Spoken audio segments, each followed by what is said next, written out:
Wild State is a fun board game where players trying to win the most general elections. The first to win 5 elections wins the game.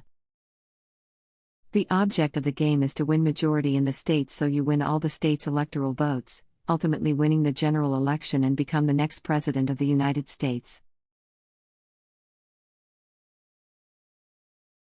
You start by shuffling and separating asset cards into 4 groups by type. Every player gets $2,000. Have each one choose and take a color of pieces. Every color represents a political party.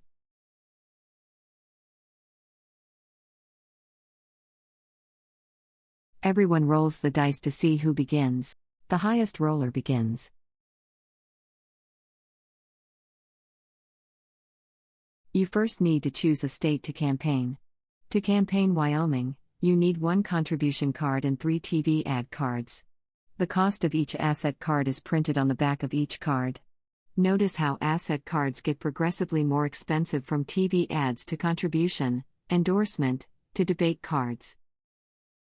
Initially, you want to target inexpensive states, so you don't run out of money too quickly. The first step is to place your tracking pawn on the state you want to campaign. You then pay the total of the 4 cards to the Federal Reserve and take the cards.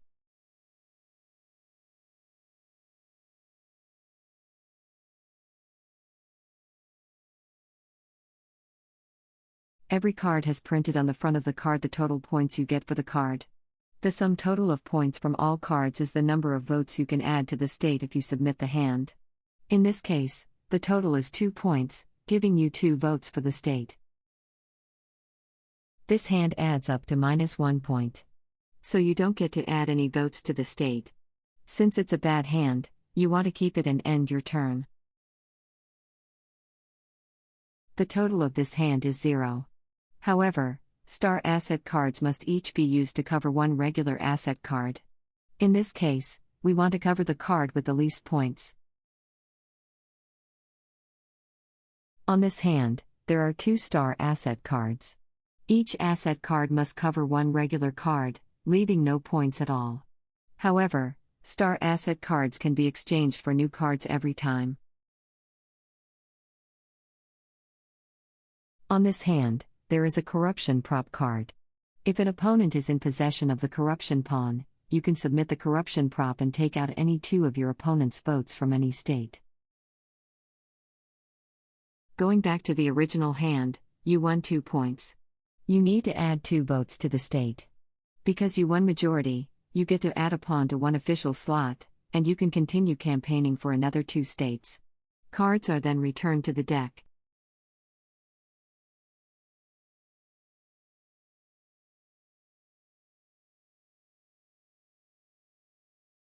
A super PAC is a set of 3 adjacent states of the same color.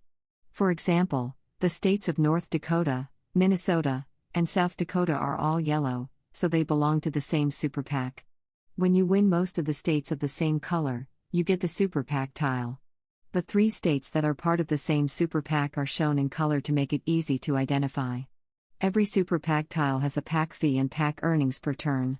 If you want to campaign for a state that is part of a super PAC owned by your opponent, you will first need to pay the super PAC fee to the Federal Reserve.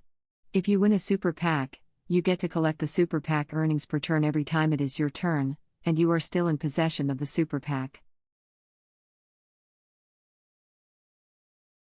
John has 5 votes in North Dakota, 6 votes in Minnesota, and 4 in South Dakota. Gina has 5 votes in North Dakota, 8 votes in Minnesota, and 6 votes in South Dakota. Gina has more votes than John in Minnesota and South Dakota. However, she has the same votes as John in North Dakota. To win the super PAC, she needs a majority in all the states. After submitting a hand, she wins 1 vote in North Dakota, winning most in all the 3 states.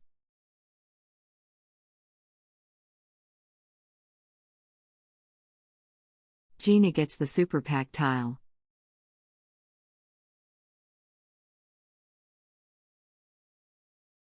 There can be more than 10 votes from all players in a state.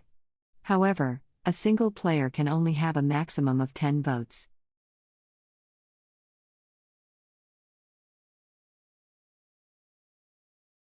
In California, Beverly has 6 votes. Eric has 8 votes, and Olivia has 4 votes. In Arizona, Beverly has 8 votes.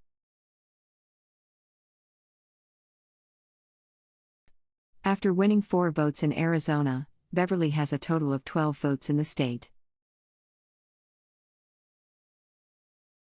Since the maximum of votes in a state per player is 10 votes, and Beverly has 12 votes, she needs to remove 2 votes from the state, leaving her with only 10 votes.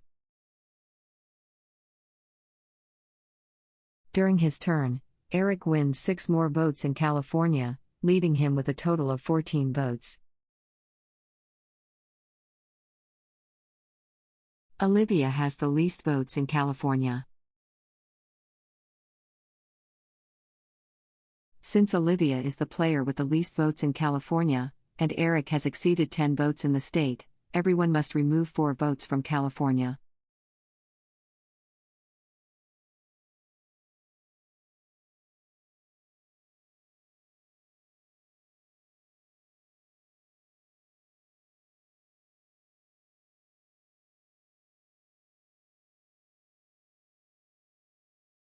During Beverly's turn, she buys 4 asset cards.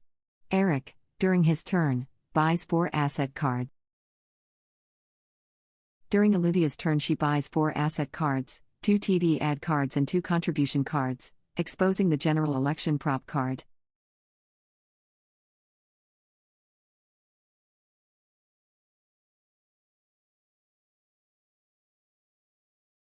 State cards are used to determine who won the general election. State cards must be distributed among winners of the states. In California, Olivia ended up with 2 votes and Eric with 10 votes.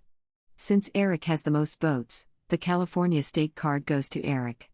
In the state of Texas, Eric has 8 votes, Beverly has 4 votes, and Olivia has 8 votes.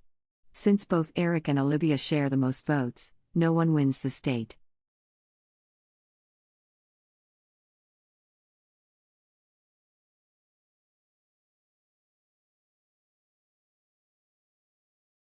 Mike has the state of Wyoming, Wisconsin, and South Dakota. He gets a total of 16 votes. The player with the most votes wins the election.